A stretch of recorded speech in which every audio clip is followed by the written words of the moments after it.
Hi everyone, আসসালামু আলাইকুম। কেমন আছেন সবাই? আশা করি ভালো আছেন। আমি আজ আপনাদের সাথে শেয়ার করব খুবই মজার বিস্কিট রেসিপি। তো এই রেসিপিটি বানাতে প্রথমে আমি এখানে একটা বাটিতে পরিমাণ মতো সয়াবিন তেল দিয়ে দিব। তারপর এখানে দিয়ে দেবো ঘি। এবার ঘি আর সয়াবিন তেলটা ভালোভাবে মিশিয়ে নিব। তো মিশানো হয়ে গেলে আমি এটা এক পাশে রেখে দিব। তারপর একটা বাটির উপরে এরকম একটা ছাঁকনি দিয়ে তারপর দিয়ে দেবো ময়দা, বেসন, সুজি,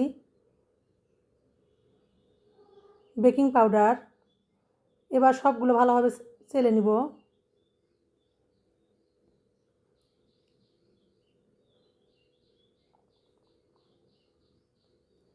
আবারও এখানে দিয়ে দেবো গুঁড়া দুধ, গুঁড়া করা চিনি। এই চিনিটা আমি ব্লেন্ডারে গুঁড়া করে নিয়েছি। এগুলো আবার চেলে নিব। তো আমার চালা হয়ে গেছে। এবার সবগুলো ভালোভাবে মিশিয়ে নিব।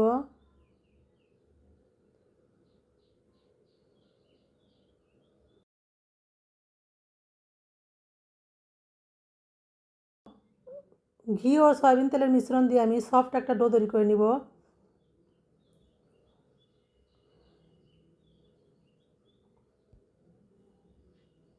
তো এখানে কোনো আমি পানি ব্যবহার করব না।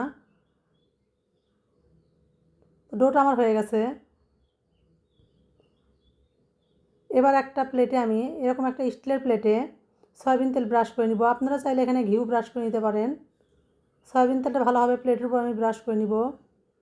তারপর ময়দার মিশ্রণ থেকে আমি এভাবে গোল গোল করে বিস্কিটের শেপ দিয়ে নিব। আপনারা চাইলে এটা আপনাদের পছন্দ মতো শেপ দিয়ে নিতে পারেন, চারকোনা কিংবা যে কোনো ইচ্ছা, যেরকম ইচ্ছা।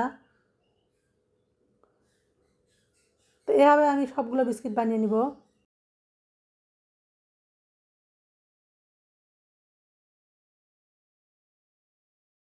এরপর এভাবে একটু মাথা উপরে একটু সামান্য হালকা একটু ডেবে দিয়ে আমি এরপর দিয়ে দেবো কাঠবাদাম। আপনারা চাইলে এখানে কিশমিশ কিংবা অন্য অন্য বাদামও দিতে পারেন। তো আমার এখানে দেওয়াটা হয়ে গেছিলো, একটু চাপানো হয়ে গেছে। আপনারা চাইলে আপনারা একটু একটু ফাঁকা ফাঁকা করে দিবেন। তারপর চুলায় একটা তাওয়া বসিয়ে দেবো। আমি লোহার তাওয়া বসিয়ে দিয়েছি। তারপর এখানে দিয়ে দেবো ফ্রাই প্যান।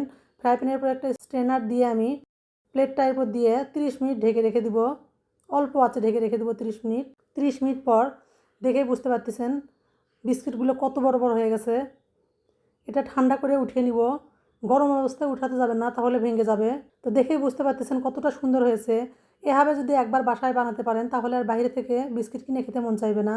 ভালো লাগলে পেজটি ফলো দিয়ে পাশে থাকবেন। Thanks for watching the video.